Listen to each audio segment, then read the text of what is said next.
you've got to hold and give. And no, I'm not going to do any raps like Matt does. I do apologise for that. Good day, everybody. You're listening to the GiwiCast on Sports Direct Radio, the podcast for all the Giwis out there. As you might have noticed, there is no rap at the start of this week, and there is no Matt because he's enjoying a 4-day weekend as they begin to celebrate Le Dia de Nacional Español. Alex, is that right? Dia Nacional de España, yeah. Yeah, España, that's it, not the Day of National Spanish. National Spain Day to you and I, basically. So he's on a 4-day weekend and is currently getting warmed up, is the way we describe it, ahead of tomorrow's game. Bearing in mind, we record this on a Wednesday night every week. So don't be alarmed. There is a game tomorrow at midday against Melilla, which we'll talk about later. But first of all, we're going to go through the news and look back at the game against Recreativo Huelva with my good friends Alex Ashmore and Luke Chambers. How are you guys doing tonight? Doing well. Got my visa back today from the Spanish consulate. I don't even know where it's been, to be honest. But I got my passport back. I was very trusting on me. I gave them my passport, and I haven't had my passport for about 10 days, but I got it back now. So I'm leaving on Sunday. He's leaving not on a jet plane, but on a underground train. You're going on a bit of a tour, aren't you? I am, through France and Spain. And then my Spanish stops will be San Sebastián and Burgos before finishing up in Madrid. So basically doing the Camino, but cheating. Yeah. Is that what it is? So yeah. No, it's very exciting. So by the next time we record the pod, or maybe your next appearance on the podcast, you'll be based in Madrid, living the old dream there. We're also joined by Luke Chambers, who lives the dream every single day. So how are you as well, Luke? I'm very well, mate. I've got nothing more exciting to say. I'm not moving to Spain. I haven't got a rap for you, but I'm just pretty happy. I'm happy to be on the GiwiCast as usual. I was expecting more positivity there from you, Luke, but I understand it's late at night now. You have waited for me to finish my American adventures and my late night hours myself, which is unusual for me, but we get there. So let's talk about some Malaga news. And the first one is definitely the most impressive. So let's not forget already that Malaga has got 19,000 subscribers. And to you and I, that is season ticket holders. But for the game against Melilla tomorrow, which let's not forget has been moved forward from the weekend, so was supposed to be played on the evening of Saturday, has been moved forward to dinner time on a Thursday, on, like we've said, National Spain Day. They've sold an additional 7,000 match tickets for this game, potentially then 26,000 people watching the game tomorrow. Luke, what a bloody showing that is. It's absolutely crazy. I mean, national holiday or not, a game kicking off at 12 o'clock on a Thursday afternoon. Like you've just said, we're looking at a crowd of 26,000 fans at this level, at any level. That is absolutely insane. I think even if we look back at some of the fixtures we've seen on the weekends recently, that would measure up against maybe edging top 4 home attendances in Spain. It'll certainly be the most watched game of football in Spain on Thursday, because obviously the Spanish national side are playing Scotland at the La Cartuja in Seville. But I don't think they'll get 26,000 people there watching it, if you're asking me. Alex, again, on this massive showing from the Malaguistas, back in the team, midday heat, all sounds a bit mental, doesn't it? It does. It's remarkable. And it sort of, makes you think, I mean, the only other team in this level, not in our division, but at this level that's getting those sort of crowds is Depor. So it just goes to show, even when a big club like this goes down to the 3rd division, there's still people that are willing to watch it. And the thing that does surprise me as well, the fact that it's on a Thursday, I wouldn't be as surprised if this was the middle of the day, Saturday or Sunday. But the fact this is the middle of the working week at 11 o'clock in the morning, 12 o'clock in the morning, it's balmy. It's crazy. And we are edging into mid-October, so the temperatures do start to come down a little bit. But, I'm looking at the weather every week in Spain rather lovingly in the distance going, ooh, wouldn't that be nice? 24 degrees tomorrow at dinner time. So 24 degrees still at the height of dinner, hottest point of the day. And everything about Spain says to me that we don't play during the heat. we have a siesta in the afternoon and then we play football at night. That's the way it should be done. So again, balmy that this has had to happen, but obviously we've got the Kings League coming to La Rosaleda this weekend. That's its own bloody mess and sideshow there, which we're not even going to give credence to it really. But again, the backing of the fans, Melilla, a team that are indifferent in form. Dione this week came out and said that the amazing support that travelled all the way to Huelva was so overwhelming and really played the part in them getting back into the game. So do you reckon we can see essentially a 12th man, as they call it, Luke? Yeah, definitely. I think that's one thing what Malaga's always got in its corner. Like you've just touched upon with Dione's praise, over 1,000 fans travelling away. I mean, in Spain, away fans is unheard of. And what Malaga are doing at the moment is insane. I mean, yes, they are playing teams a little bit closer to home, but like we touched on the other day, it's not a 20-minute drive away. These games are still 2.5 hours, 3 hours, 4 hours, 5 hours. So it's absolutely insane. And if the players can't perform with them guys behind them, you've got to be asking questions of yourself. No, and let's hope that they do perform. Two players that have been performing very well and been rewarded for their performances so far are two lads from the Malaga Academy, from Atlético Malagueño. That is Isa Merino and Antonito Cordero. They've both been selected for the Spanish under-18. So, again, these are lads we've heard of, Alex. Their names have been bandied around. They're not quite in the first team yet. I think Cordero maybe came on for a appearance against Atlético Madrid Bay at the start of the season, but again, it seems to be this conveyor belt of talent that Malaga seem to be reeling out. And two lads going into this system, following the same pathway that like Alex Calvo has done the last couple of years. Should we be seeing them in the first team anytime soon, or are we best to just keep them secret and keep them to us for the time being?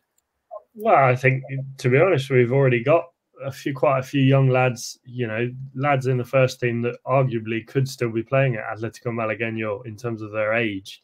In David Larrubia, Daniel Lorenzo, Kevin, they're all, very young.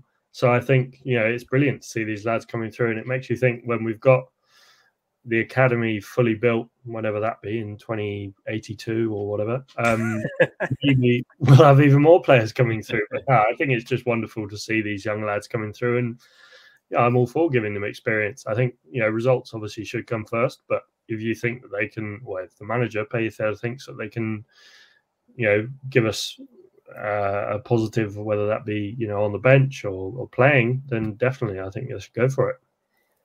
Yeah, and Luke, obviously the Spanish under-18s have produced, some of the finest football players this planet has ever seen. That always make their way through, all the other youth academies around the country. Is it still important to Malaga that they can have that representation on the national scale, even though it isn't in the first team side at the moment, but all these, youthful, wonderful prospects we've got bubbling underneath?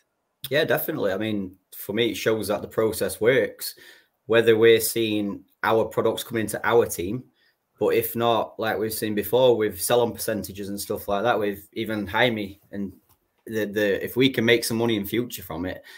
But again, it just shows that Malaga's got one of the best youth academies in the whole of Spain. I mean, how many Segunda players, team names do you see in the under 19s, under 21s? You regularly see a Malaga who's in Primera these days. Yeah, no, absolutely. I completely agree with you. So it'll be interesting to see how they get on. And as well, if you've not seen it yet, go and check out Antonito Cordero's free kick that he scored at La Rosaleda. I can't remember against the team who he was playing against, but it was for Atlético Malagueño. It is a net ripper. So go and check that one out there. It says here in big capital letters on this agenda saying one for the Irish fans. So this is one for you. There is a player currently playing in Malaga colours. I believe he's based in Marbella, Matt tells me, a former student of his potentially. But Aaron Ochoa Maloney is been selected by the Republic of Ireland under 17 for the matches against Iceland and Switzerland. So again, another lad who is in the Malaga youth setup, going to play on the international stage, but obviously quite a unique situation, a bit Jack Harper-esque, Alex. Yeah, I know how much you love to talk about Jack Harper, so I thought with a massive smile on Alex's face right now. No, I think it maybe surprising is probably the wrong word, but you would think by now there would have been a few more lads of, say, Irish or British, because obviously a lot of families come over here. Like in Jack's case is a perfect example. Like they come over here, the kids grow up here, and I'm not saying all of them are going to be football masters, but I feel like you would have thought there would have been a few more, but maybe they just get snapped up by UK clubs and you just don't really see them. So no, I think it's good to see, and hopefully maybe we'll have another Irish. I was going to say British there. That would have been a mistake. Not enough for the old Chris Marquez trap there. Not in our community. Another Geary in the first team, because we had Arvin Appiah briefly last season, but it'd be nice to have another Malagueño Geary. You are totally right with that, Alex. I mean, like we all know, the amount of Brits, Irish, etc., families what do live out in the Costa del Sol, it is a wonder why a few of them aren't coming through. Yeah, but the problem is, as you know, I know, everyone else knows, as soon as we get out there, we're just straight onto sunbeds, cans of Victoria, chilling out, and it's just, there's no motivation to go and play football in that way. But maybe $1 million idea there is we set up a UK soccer school there potentially and try and get some jewels, maybe one for the future. Certainly one that was for the future and was definitely lauded as one of the bright stars for Spain going forward is current Real Madrid man, but former Malaga boy, Brahim Diaz. He's announced that he's changing his international allegiance to Morocco. So obviously he's played for the Spanish national team before, but I think because of his age or lack of appearances, he's able to basically switch his allegiance. Morocco, obviously a team, very much on the up. I was impressed with how well they played in Qatar during the winter. They've got players like Sofran Amrabat. They've got the likes of Boufal, El Nesri at Sevilla, or Bono, who's now playing in Saudi Arabia. So he's in good company and he's joining the club on the bit of a crest of a wave. Is this a massive loss to the Spanish national side, Luke, or do you think they've got enough players that they can spare him? I think they've got enough. I mean, Spain's a forever changing animal. The amount of, like we've said before, the amount of number 10s, etc., what they produce is insane. Brahim Diaz is a great player, but he's getting to an age now where he needs first team football. He had a great spell at AC Milan last season, I believe. Not really getting as much game time back in Madrid now. I think that's hindered his Spanish career. But yeah, I mean, you see it more often these days where players are choosing different nationalities due to family members, I guess, or where they've been born. No, absolutely. We saw that with England, for example. Wilfred Zaha, decided he was tired of waiting around for England to come knocking and went off to play for the Ivory Coast instead. I suppose maybe from the Morocco-Spain perspective is that perhaps Spain were quite happy to let Brahim Diaz go, Alex, in favour of keeping Lamine Yamal, who was obviously another player who could play for either Spain or Morocco. So it'd be interesting to see how he goes. But do you think, again, he could have done more for Spain, or do you think he's maybe doing the best thing for his career here? No, I can't blame him, to be honest. I think, he's obviously a talent. He's torn it up in Serie A for AC Milan when he was there, and now he's back at Madrid. He's still young. He's 24, but I feel like maybe his point of view is thinking, he views himself as a top player, and I think if maybe he's thinking, well, if they thought I was a top talent, I'd probably be breaking into that first team more and getting more game time. Obviously, it's tough because there's so many other good players that can play in his position. So, maybe his thinking is, he just wants to get that experience of playing international football, and who can blame him? If he wants to do it for Morocco, then go for it. No, absolutely. And I think as well, just with one eye to 2030, only, just looking at my calendar down here at the corner of my eye, only 7 years away. Doing some quick maths there, between Spain, Morocco, and Portugal, then he's maybe thinking he could be an absolute hero back on the world stage for the country of one of his parents' birth. So all the best to him. Just on to a second bit of news. There has been a managerial change up at Huesca, and this time former Malaga legend Antonio Hidalgo is now the head coach at Huesca. I think, Alex, you were telling me before that he was previously at the likes of Larnaca and Sabadell, and he's basically been poached from Sevilla B. Not loads of experience at the Segunda level. Obviously, a great player for Malaga and for Sabadell back in his player days. I think 109 appearances back in 2005-ish it was. But do we know much about this move, or Huesca maybe a bit in panic mode? Yeah, it's a weird one. I always, and this is maybe the skeptical side of me. Who'd have thought that I can be skeptical? Skeptical? Who'd have known? I always think when ex-players get hired in managerial jobs, I have my doubts. I've been proven wrong. But I think, if I was Huesca and, the powers that be at Huesca, I'd want to be looking for a manager that's more experienced. I know that maybe this time of year, trying to hire that sort of manager is hard. Obviously, there's that rule where you can't poach a manager from another team in the same league, or in their case, La Liga.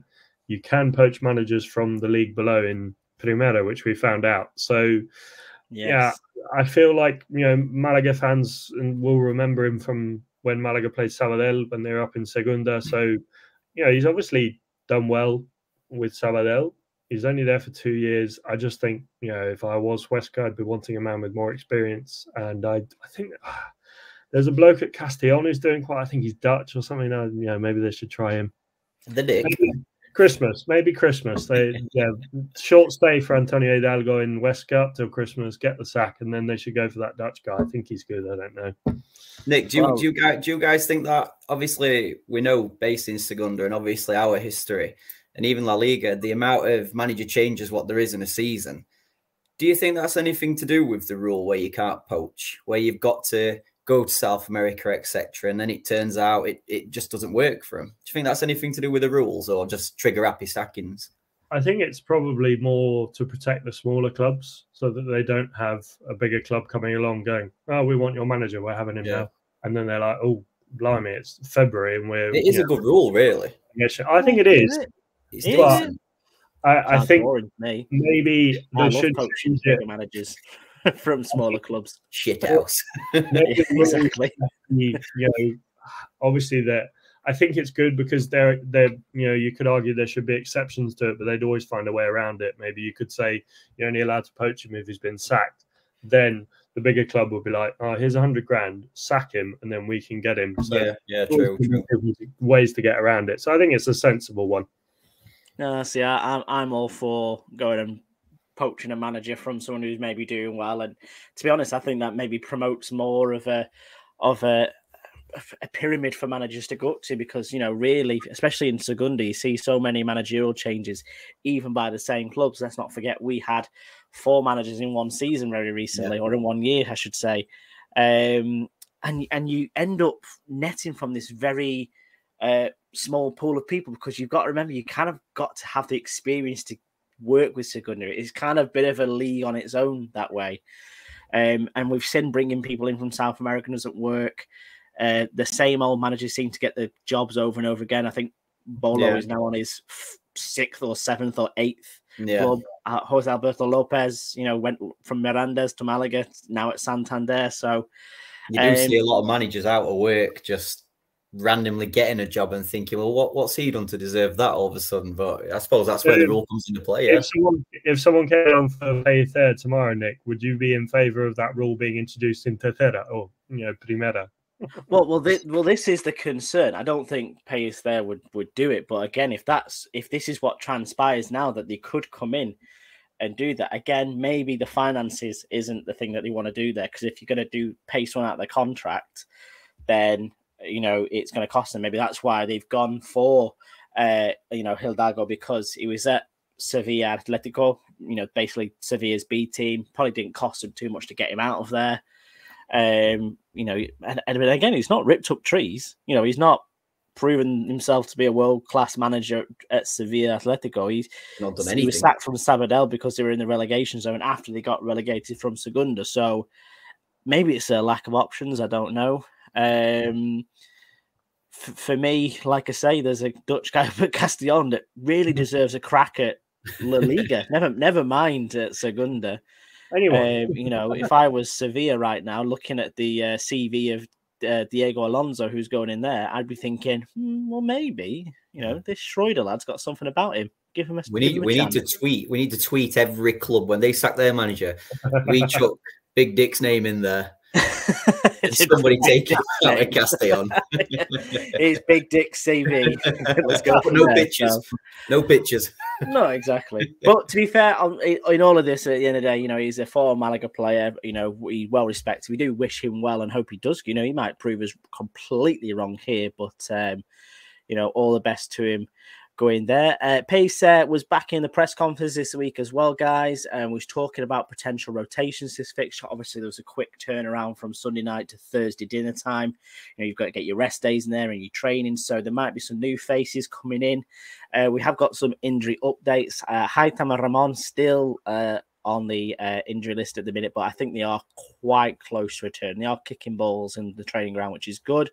Juan Fernandez and Victor Garcia still a little bit further away now. Obviously, Victor Garcia with that tear a couple of weeks ago in the game at La Rosaleda. The team evades me, but obviously he was a bit of a miss. But Dani Sanchez has done quite well to come in and take that left-back slot for himself. So I think the main question is, guys, if we're going to be rotating things, and I'll ask you this for the Melilla section later, but if Haitham and Ramon are close, do you think it's worth giving them a bit of a run out against Melilla, or do we need to maybe just keep them wrapped up a little bit longer?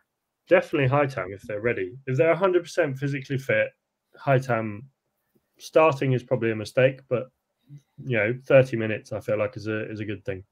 I think the issue is what I saw in Pellicer's conference earlier is Haitham's back in full training, but not quite there, which I suppose is a matter of, is it rushing? Maybe. Ramon is due back in full physical training next week, which I can't wait to see him back on a pitch, to be honest. Yeah, it'd be like two new signings, really, especially Haitham with the length that he's been out injured. And again, maybe, something that does help you get up to match fitness quicker is playing football matches. So, even if it was half an hour, like Alex says, let's maybe release him on what is looking like an unstrong Melilla side. But yes, that's all the news. So we're now going to take a little trip back down memory lane, only as far as Sunday, as Malaga travelled to Recreativo Huelva and got themselves a draw.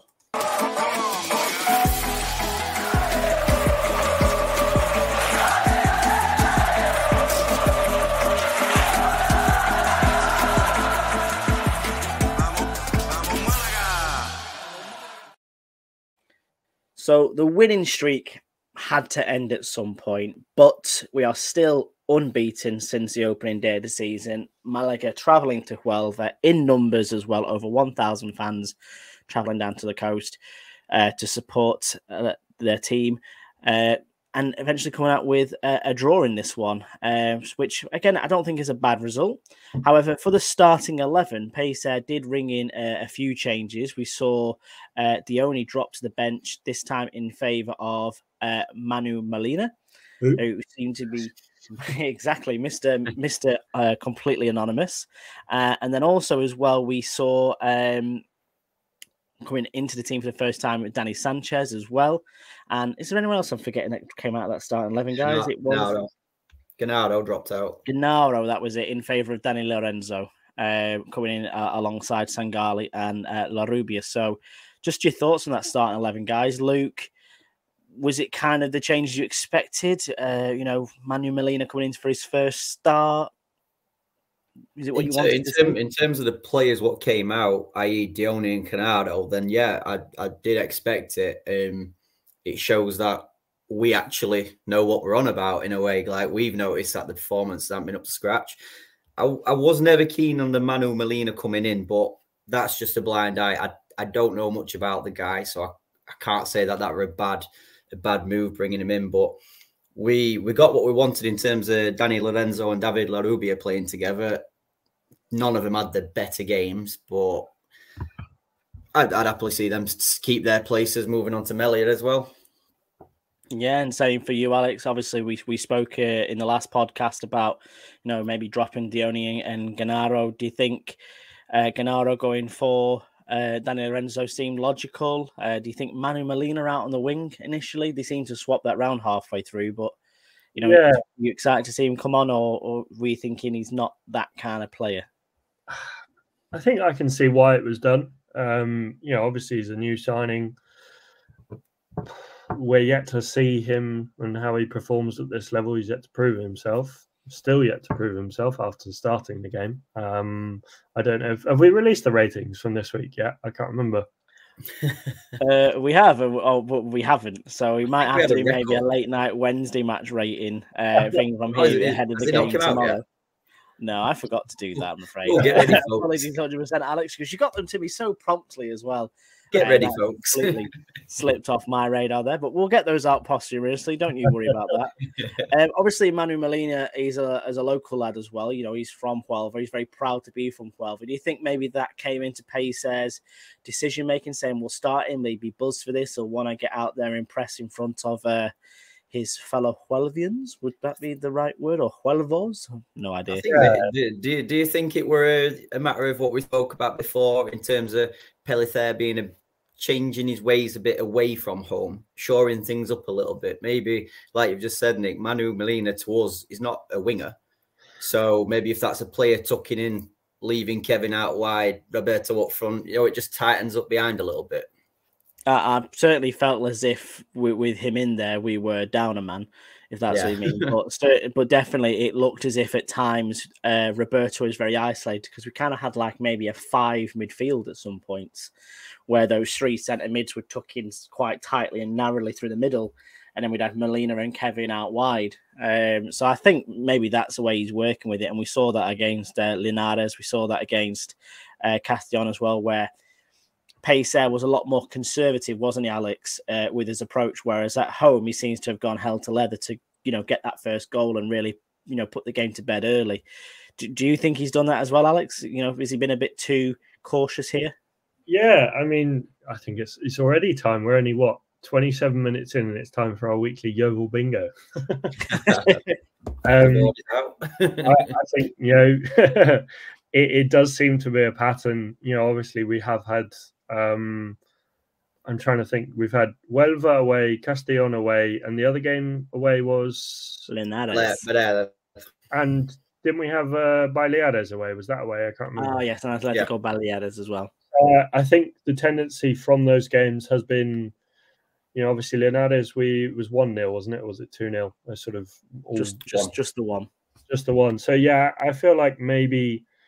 Obviously it's understandable when you're backed by a home crowd, you're going to be buoyed up. But I think sensible in some ways to be more cautious away from home. The crowd's against you, and the younger players, especially in this Malaga side, might be not as used to that. Well, they are definitely not as used to that. So I can see why they go for more experienced heads. But I still do think those young lads are going to have to learn to cope with that at some point. So I don't see why they shouldn't be chucked in at the deep end. No, absolutely. And obviously the other one was the only Luke, again, with one we mentioned, an indifferent start to his life in a Malaga shirt. Do you think it was time to bring him out the firing line a little bit, give him maybe a bit more of a break? Or, Alex, I think you said it on the live stream, maybe Roberto and Dione need each other, not in a romantic way. No, in a romantic way, but in a football romantic way. So was it a good idea to drop him from the start, Luke? Were you happy with that, or do you think in hindsight maybe we'd be better with him on the pitch? No, I think it was the right move to do. We all know we haven't seen the best of Dione yet, whether that's because he's playing out wide maybe, but at the end of the day, the manager knows best. Sometimes a player just needs, like, as we'd say in England, a good kick up the arse maybe. I mean, as I'm sure we'll speak about shortly, Dione came on, he scored a goal, and that's the perfect response in my eyes. Yeah, it kind of motivates him that way. Do you think that's what he needed, Alex? He needed, like, maybe to put the Bocadillo down a second and just, take a moment to think about what he should be doing next and have this bit of eye-opener that, maybe, if he doesn't perform well going forward, he's not going to be one of the first names on the team sheet. No, exactly. I think that's maybe something that we mistakenly did with Ruben Castro last year. I know quite a lot of the performances from Ruben Castro that were lacking. Oh, got a cat. Quite a lot quite a lot of the performances that were lacking from Ruben Castro last year were because of poor service. I think the only has been just his performance that has been, subpar. So I think, it's good to remind those players that are potentially, they could see themselves as the better players or the star players in the squad to remind them that they aren't untouchable. If they do play bad, they will get dropped. No, certainly. I 100% agree with that. So getting into the game then, Malaga seemed to have quite a pretty decent start. I think, they were one of the quicker teams out the traps and, really kind of went for Huelva pretty early on. But then all of a sudden, they really started to grow in the game, didn't they, Recreativo? So it really did feel like a half of two halves. I suppose that'd be 2 quarters. But on the balance of things, we had kind of like the first part where Malaga dominated, and then really Recreativo grew into the game, didn't they, Luke? Yeah, I mean, after the first 20 minutes, like we said on the live stream, we were very happy. We turned up. They're a good tempo to us press. We look comfortable on ball. And then, I mean, I was thinking we've run out of ideas, but when you think about it, although in that 20 minutes as press were brilliant, we didn't really create anything. And then, as you say, Huelva grew into the game and they look very dangerous on the counter. Yeah, I thought Kevin had a very fun first 20 minutes, Alex. Did you think the same? Yeah, he seemed to be getting some runs down. Well, he seemed to be all over the place, really, like he usually is, running his socks off, which I think is something we've come to get used to, really, with Kevin. I think he's shown that he does care, and when he does have that off game, I can't remember who it was against, but I think when he came back to play against Granada B, he really did work his socks off. So I think going forward, I don't mind so much if we have a poor half, as long as the players are giving it their all, which is something we perhaps haven't seen from the likes of Dione or Loren. So yeah, I think as long as they're giving it their all, games aren't always going to be easy, but if you run around, give it 100%, then you could cause mistakes from the other team, and then that creates chances in itself. It was quite the opposite when you think about it. Like how we've said that Malaga have started slowly and then came into the game. This were quite the opposite way around, don't you think? I was going to just say the exact same thing as you there. I feel like we've been Malaga'd in this game. We have. Huelva were quite happy for us just to knock the ball around, run at them in the first 20 minutes or so, try and find our way through. And then all of a sudden they came alive. Their defending, got more resilient. They started to string a few passes together. They kept really sneaking in behind us as well, which I found quite concerning. There was always a ball in behind, an outlet for them that way. They rattled an effort against the bar from a drop down from a corner.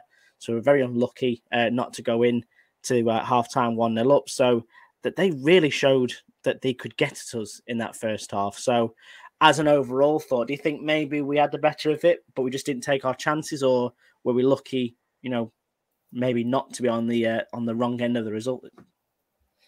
I'd say a draw was probably a fair result for that first half. I think, we didn't create a whole load, but there were times where, I think Huelva hitting the bar with that, what felt like an overhead kick.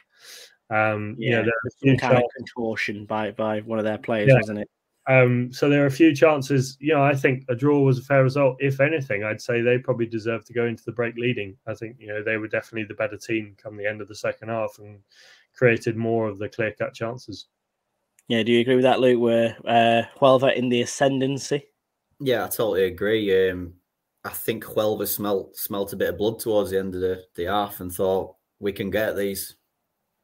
Yeah, Herrero seemed to be the hero of the first half a little bit as well, didn't he? I think he dominated them. Don't get me wrong, he didn't pull out any spectacular saves, but he looked confident and he had everything covered. So, maybe we can put us going in for a draw at half-time down to his performance. But then obviously we then start the second half. I think we were 2-3 minutes in, and then all of a sudden the world drops out of our arse, and it just had to be one man on that team sheet, wasn't it? Caye Quintana, Malaga legend apparently, turns up and he just ties us in knots and slots past Herrero into the bottom corner in what was actually quite a well taken goal. Game respects game right here. Luke, the defending in the run up to this goal, it was comical, wasn't it? It really was. as we've just alluded to, Malaga normally start off slowly and growing. They definitely start this half slowly.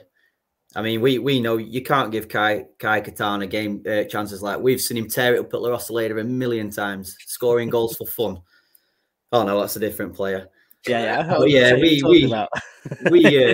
can't. It just proves even at this level, you start off that slowly, you start off asleep, you will get punished. Well, it's like I said before, Alex, it just seemed to be that outlet to get in behind. And, weirdly, given how well Einar and Nelson Monte have played this season and how solid they've looked, if you'd have shown me this 30-second clip in isolation, I would have thought they would have had a terrible season and conceded best part of 40, 50 goals. So, what went wrong here? Why did we end up looking like we had 3 players chasing one man? They're all running around a bit like headless chickens, weren't they? It's sort of, they really were. I'm out of position. Oh, bloody hell, I'm going to run this way. Oh, you're running this way. All right, mate. I'm just running. Everyone's running.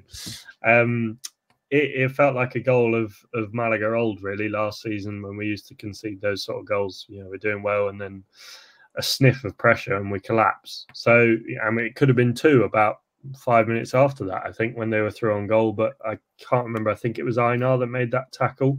Yeah, it was Einar, which is the kind of tackle you expect him to make for the Kai Quintana goal as well. Yeah.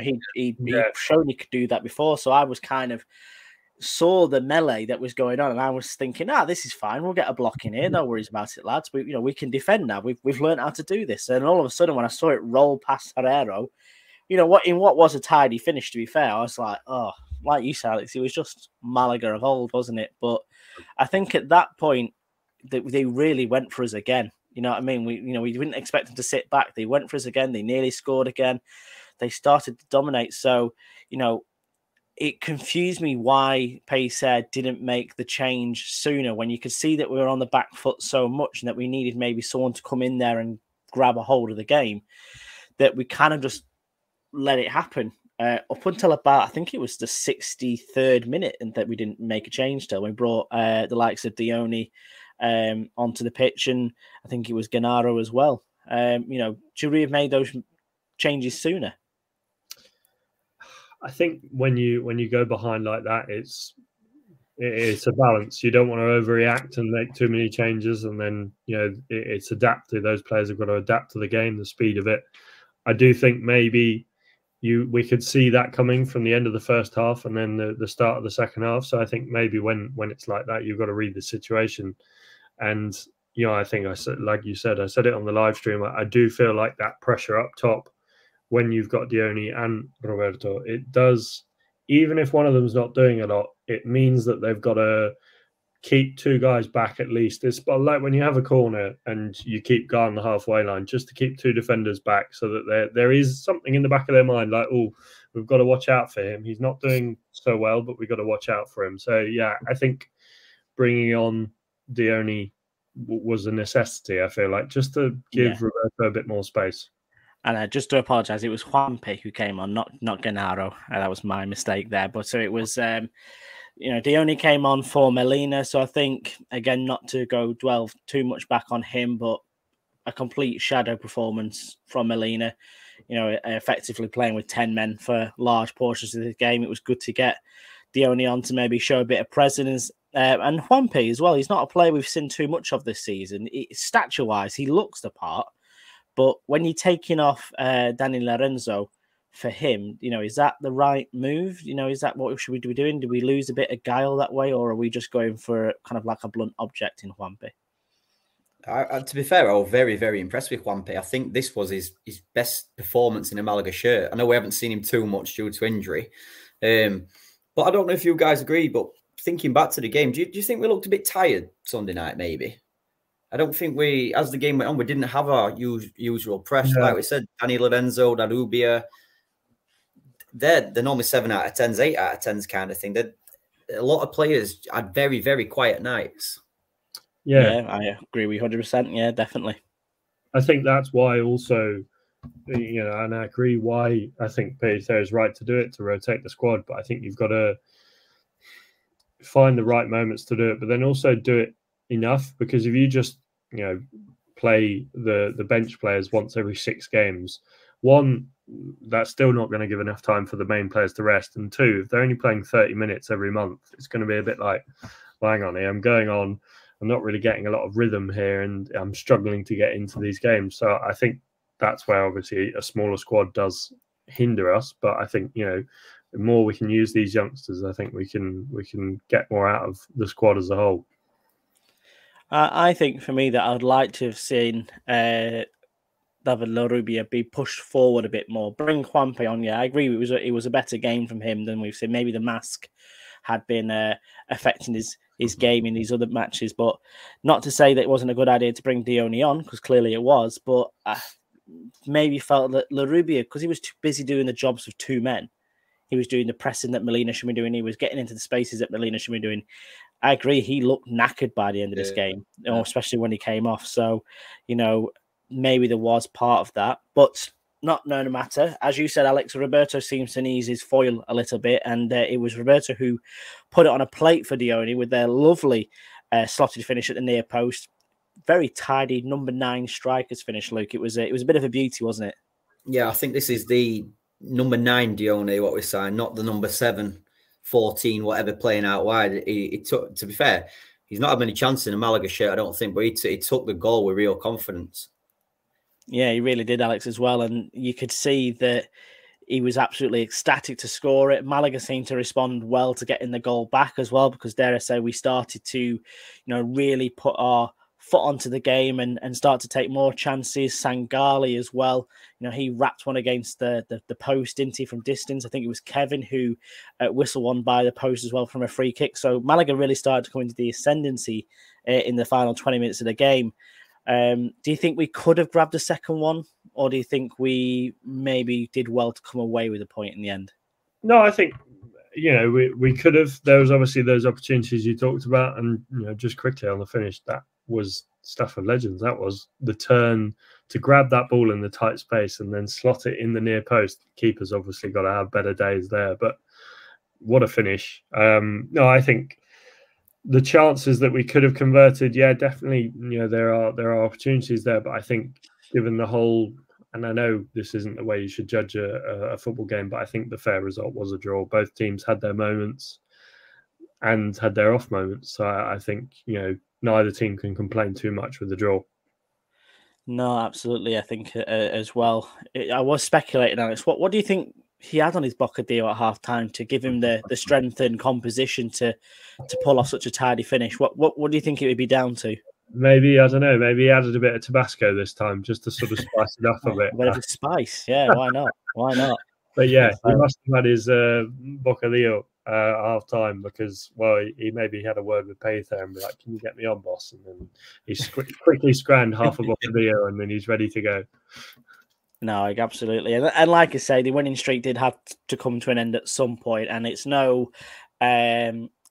sore point to come away from Huelva with a point as well. Let's not forget, this is the grandfather of football in Spain we're talking about. And to be fair, I think when we looked at the table at the end of the day and they were sort of on the periphery of the playoffs, they jumped quite a few places. So, you know, they're very much in the conversation now, and, you know, very much like ourselves, you know, make their home ground difficult to play against. So let's move on to the fun part then, lads. Chumbos and Biznagas. We'll start with your Chumbos this week.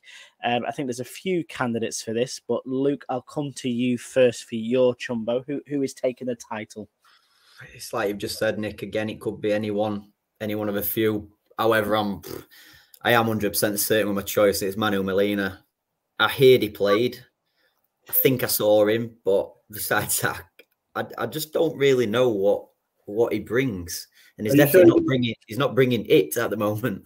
Are you sure you didn't see someone in the crowd with a Melilla shirt on? It might have been. Somebody said that it's from Huelva, so maybe that is it. Yeah, he was playing for Huelva by any chance, but I 100% agree. I was going to say there's, you know, maybe some, you know, dishonorable mentions for a couple of those defenders who clearly tied their shoelaces together at half time. But for me, you can't put in a performance that Manu Melilla put in on Sunday night and not come away with the Chumbo. So, Alex, are you going to make it a clean sweep, or are you going to be Mr. Controversial again and pick somebody else? It just made me think. I can't remember who put it in the WhatsApp group. I think it was you, Luke, saying when Manu in his post-match presser came out and thanked the fans, and I think he said that's all he's done. Yeah, exactly. So yeah, I saw that and went, that is some bloody cheek. That Yeah, with his own personal photographer as well, by the looks of things. So. Oh god, yeah, I'm going to make it a triple. Shall I say what I gave him in the match ratings, or shall I leave it for secret? Keep it secret, Alex. Keep it secret. We'll put out a podcast. We'll make it the cover for this pod, maybe, just to give it its day in the sun. So yeah, you will see why I've given him the number that I've given him with this following explanation. I just think he didn't do anything. Like Luke said, you couldn't really tell he was on the pitch, and if someone said he's coming off, I'd be like, oh, is he on? So yeah, pretty awful performance. Hope that's an anomaly and he's just getting his footing. Hopefully that is a true anomaly, like you say, Alex. So on to Biznagas. Luke Chambers, let me know who your Biznaga for this game was. My Biznaga is, I think it's been his best performance in a Malaga shirt so far and forever improving. Sangali, I thought he controlled the game for Malaga. He was our ball player throughout. I'm going to have to definitely give honourable mentions to Dione and Juanpe off the bench, and also Herrera. I think week in, week out now, feeling more and more comfortable with him. Yeah, definitely. I will agree with you on the Herrera front. A true captain's performance in this game, and not too many times you get to see two captains in a game that are both goalkeepers as well. So that was kind of special as well. I'm going to 100% agree with you with Sangali. I said in this summer that I needed a replacement for my boy Fabas, and I think my boy Sangali is really starting to show up now and show his worth. Really controlled the game. I think he definitely deserved his goal, and what a strike that would have been. 2 inches more to the right, and we could have been coming away from Huelva with 3 points. So my Biznaga Sangali as well. Alex Ashmore, is it a triple crown, triple chumbo, all in? Are we in agreement?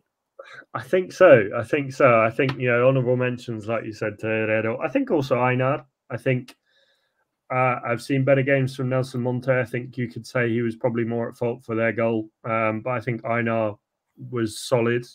Obviously could have had a better performance, but I think generally out of the two centre-backs, he did well. But yeah, I think Sangali, the work he puts in, sometimes a bit like Juanpe, sort of goes under the radar, and a bit Joaquin as well.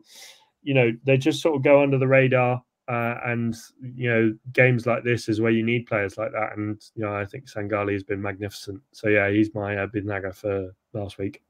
Yeah, I thought Einar was going to kill somebody at some point. He had rage in his eyes for most of this game.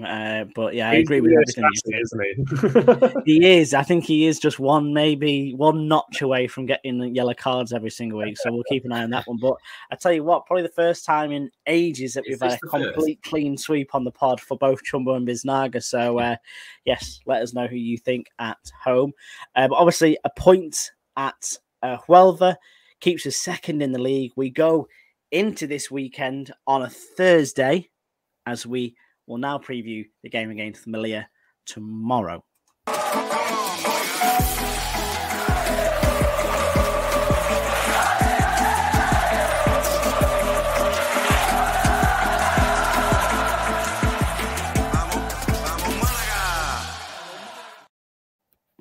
So with the Kings League causing fixture chaos, it could be Malaga who gets to take the crown tomorrow.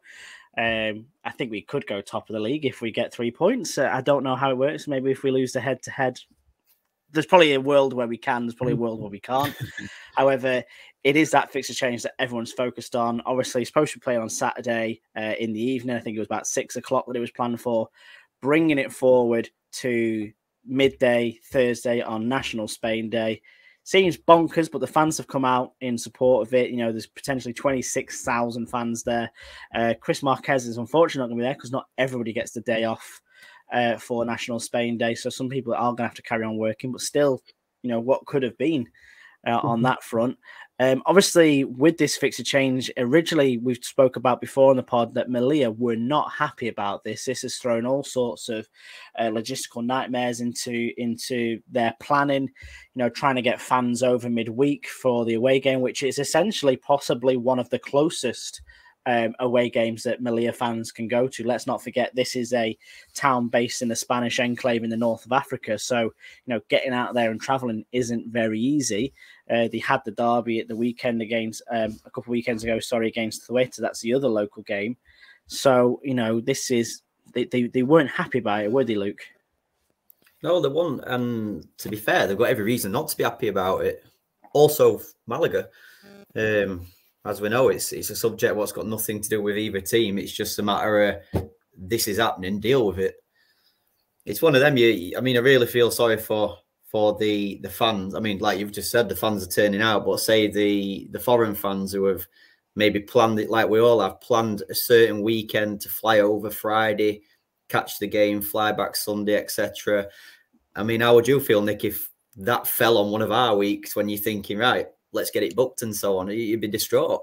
I'd be raging. I'd have been absolutely raging, to be fair. So I get exactly where they're coming from. But the Malaga fans have backed it. I don't know how many Melilla fans are going to be there. I don't know what the travel arrangements for them is as well, because obviously this is a level where paying for things like travel, accommodation is a bit of a struggle to get factored in. We even saw that obviously Malaga travelled up to Huelva on the same day as the game. I think that is more common, especially with the Andalusian games. So Christ knows how Melilla are getting across, whether it's by plane or whether it's by boat. Would be interesting to see. Alex, Melilla themselves aren't in top form in a minute. Currently in the Primera Grupo 2 relegation zone. We were noted before that there isn't really anybody of noticeable mention in this team. No, great ex-footballers, no former Malaga players. Just seems to be a bit of a mismatch of non-league entities. The manager is held from Malaga as well. Apparently, he's a bit of a box of cats as well. So, is there a lot to get excited about against for Melilla? Is it someone that we're really excited to play, or is this just another sort of notch on our belt? I mean, for me, if there's a potential for 3 points, I'm getting excited. So, yeah, I think this is definitely a game that we should be looking at. Bounce back is maybe a too strong a term, but I think to get back on the horse of those consecutive wins, I feel like this is a perfect way to start one. And Melilla will be a tough test. You can't write them off, and you can't write anyone off in this division. And I feel like even if a team is struggling, they've got that added, we're playing Malaga today, boys. This is one of the big ones. Let's give them hell. Put in those extra hard tackles, maybe be a bit more bullish, I think. So I think we can expect a tough test, but hopefully the overriding quality and fitness from Malaga will strive through and we can get the 3 points. No, absolutely. And we'll be at the eye of the country as well, because we're the only football game happening at midday on National Spain Day, ahead of the national side taking on Scotland in the evening. So, maybe more of a spotlight on Malaga and Melilla could work in favour for both teams. Interesting. Obviously, we played Melilla in a pre-season friendly this year. I can't quite remember what the result was, but I think it was a draw, or it was part of that mental triple game thing with Antequera, wasn't it? Where we were kind of keeping an eye on that and went, that looks too complicated for us to even get involved in, so let's just leave it there. But it has been mentioned that we have played Melilla before in a very momentous occasion for the GiriCast. He's asked me to share the story, but it was actually Matt's first Malaga game was against Melilla. It was a pre-season friendly in the foothills of God knows where. It was Okazaki's first game that he played for Malaga, and he scored as well, and then obviously was then never to be seen ever again. So quite the fixture here in terms of recent, Luke. Yeah, it is. Like you just said, with Okazaki, a legend for 60 minutes, I believe he probably played in that friendly. You still see the odd shirt at Rosaleda now with Okazaki on the back. No, and it must have been enough for Malaga against Melilla, Alex, for Matt Harrison to just fall head over heels in love, become an avid drinker of Pacharan, and to basically start a podcast all about Malaga Club de Football. So it must have been a hell of a performance. It's funny, actually. I think that May, I remember seeing a post from Matt on the Giri Army group chat saying, I'm moving to Malaga, or I'm moving to Marbella in the summer, talking about meeting up with fellow Malaga fans or whatever. And, that back in 2020 or whenever it was. And here we are today, one division lower, 4 or 5 seasons of pain and suffering, Yeah. and no Okazaki. I was going to say Shinji Okazaki-less as well. It's not been a good road to Melilla, has it? So, but no, but like I said, there's not really much to say about this other than they are in the relegation zone. You know, performances haven't been great of late, but as Alex said, people can show up, people can surprise you in this league. So, you know, Malaga has still got to be on their guard.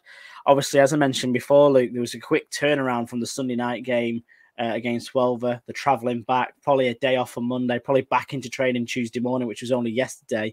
You know, so do you think Pellicer is going to have to rotate for this game? Is he going to have to, you know, keep some legs fresh, or is he just going to stick to what he knows and go for the jugular? Yeah, I believe that you're probably talking 3 or 4 changes at least. I mean, it's understandable, like you say, a very quick turnaround. But again, just one thing, what we've said quite a few times before, I feel we've got a good squad this season, a solid squad. So when we do make the 3 or 4 changes, it's not going to hinder things too much. I do think from Melilla, we are going to see a very San Fernando kind of performance. Like Alex said, these guys are going to come and try and unsettle Malaga as much as they can, leave the foot in, look, couple of elbows, maybe stuff like that, just to slow the pace what we want to see from Malaga. I do believe that Malaga will win tomorrow, hopefully. And I want a dominant performance from him. I want to see, I don't want to mention him on here, but a Castellon performance. Yeah, a bit of Dicky Taka. Why not? And I think that is something that we've not really had so far. Obviously, we've been scoring goals, but we've only won by, you know, more than a single margin in 1 game. I think it was against we scored 3 goals in 3 games, and we know we're better than that. We've had the chances.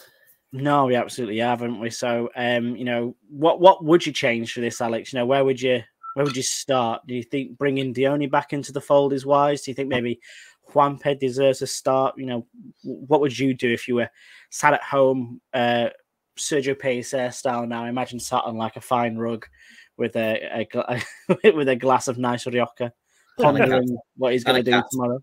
Do you reckon he's maybe a whiskey man? No, he's far too elegant for that. Cheap sangria from the Chinese shop. That's my Pellicer. That's my Pellicer. To be honest, a simple adage, I would probably just change it back to the last home game. I think, you know, that performance, the performances that we've been putting in at home have been, you know, pretty good. And I think, you know, drop Manu Molina, bring back in the young lads. I think, you know, they've had time to think and rest, and Pellicer's had time to review other formations and tactics. Bring back Dione, I think, up top with Roberto. Yeah, just, you know, go back to the simple ways. And, you know, I think I don't know if we said this before last game, but if it's not broken, don't fix it. So yeah, go back to normal. And you the same, Luke? Would you go back to normal, or would you ring the changes for this one and try and get them to, you know, bed in some extra minutes for players who maybe haven't played as much against a team that, you know, isn't in form? A bit of both. I think, like Alex just said, we've got to keep the ball rolling. We can't make too many changes. I believe he'll probably do his little switch at centre half again. Juande in for either. I don't think it really matters. Dione's definitely going to start in my eyes. That goal again hopefully gives him that bit more confidence. But again, just like Alex says, I wouldn't change too much as long as everyone's okay. I mean, yeah, it's a quick turnaround, we say, but they've got 10 days off after this. What better place to have 10 days off than on Costa del Sol? And you know what I mean? We've all been there. Yeah, we're all going out with Kevin after this, aren't we? Yeah, you don't want them partying like last year, Luke. No, not them lads. Not them ones. Let's just keep under lock and key. Bedtime at 9, please, lads. Just for 10 days. Look after yourselves, because no, because it's anti-carer after that one as well. And again, they're another team that start to pick up form, an away game, and there'll be someone who definitely wants to stick the knife into Malaga. So, yes, rest up after this one. But Melilla out of the way first. Again, lads, I don't think there's anything else we could say for this. Dare I ask you for some score predictions, or do we not want to pin our colours to anything? Ooh, I'm going to go 2-0 Malaga. 2-0 Malaga. Early stakes from Alex Ashmore. Dione and Roberto with the goals. Right, pair duo. Right. So after my bold statement the other night, I can see Malaga going unbeaten at home all season. I'm expecting fire tomorrow. 4-0 Malaga. 4-0 Malaga. That is Roberto 2, Dione 2. And this from a team that, like we've just said, have only scored one in every heat. game so far for quite a while. So it's bank holiday. Yeah. it's we all know what happens bank holiday. Let's go and show those enclaves how it's done. No, bold moves. I agree maybe with Alex. I think a 2-0 would be quite a nice reserve result. Just sit on it. 26,000 people all going home happy, then go home, watch Scotland absolutely batter Spain to qualify for the Euros. It's going to be a thing of beauty. So, yes, obviously, as we mentioned before, this is happening midday at 11 o'clock UK time as well. Unfortunately, we have all got jobs, so we won't be able to do a live stream for this game, but we will be back for the Antequera game in 10 days' time. Well rested. We'll all be well slept. So I do my own live stream, so I just sit there on my own. if you wanted to do that, Alex, that's absolutely fine. If you really wanted to go on, but I thought I didn't know whether you'd be up for it or not. You know, I think if Alex did it on his own, we could have it as the Geary cast, and we could probably broadcast it on Yeovil TV or something as well. Yeah, Glover cast or something like that. There'd be no mention of Malaga. It'd just be here's 100 facts about Yeovil that you didn't know. Well, we beat Keynsham Town on penalties last night in the Somerset Cup. So I mean, it don't get much bigger and better than that. Well, it's not beating Liverpool 5-1, is it, or 5-2? Sorry, I saw that. Yeah, it's on the 21. I mean, it's not Liverpool. It's not top of the Premier League. Not playing big Ange ball, but no. Well, hopefully, guys, we'll leave it at that because, like I say, there isn't too much more we can mention about it. No live stream for tomorrow, but do catch up with us for hopefully a Q&A episode coming out very, very soon. We'll be back with the podcast next week reviewing this game to get us through to the game against Antequera. So for this week, thank you very much for joining us, Alex Ashmore. Thank you. And next time we speak, I will be in Spain. Thanks for that one, Alex. Rubbing that in right there for me. Cheers. Enjoy your road trip to Spain. Are you going with your dad or with your mum? With my mum. With your mum. Oh, sounds lovely. Show her all the sights. It'll be grand. And to you, Luke Chambers, thank you very much for joining us again. Thank you very much, mate. Enjoyed it massively. Yeah. I hope you all can watch the game tomorrow. I hope you all enjoy it. I hope we get 3 points and we keep this bus rolling. Vamos, Malaga. And next time on the podcast, you'll still be in Doncaster. I'm not going anywhere. I'm not going anywhere. We'll stay at home and when we enjoy the delights, living our best Phil Cuchamelides lifestyle in Madrid. So, yes, but to you guys at home as well, thank you very much for joining us this week. Big win potentially for Malaga tomorrow. Could they go top of the league? I don't know. I need to work out the maths. But as always, vamos Malaga, and thank you very much for listening. Goodbye.